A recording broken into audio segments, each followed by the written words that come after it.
Si kwa bure uliacha dhambi, si kwa bure uliacha tamaa ya dunia, si kwa bure uliacha njia za dunia, si kwa bure uliacha njia za kimanyoka ukasema na kuwa mwaminifu mbele ya Bwana.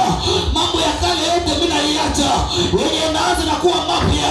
Yesu ndio njia ya kwenda ya uzima. Baba, mimi nakuingia ndani na kufikisha mbinguni kwa jina la Yesu Kristo, akufikisha kwenye utajiri kwa jina la Yesu. Bwana ifanye Yesu, kunashangilia Bwana, baraka zako nazo zipate.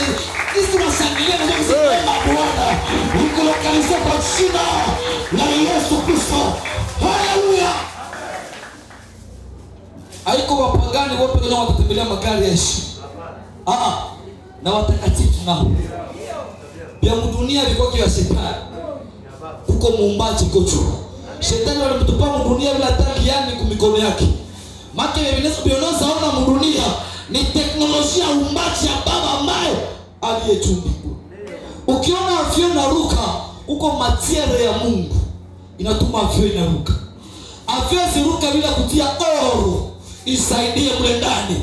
Hii telefoni inatumika na matiere ya Mungu, makasterite mavitu mbalimbali.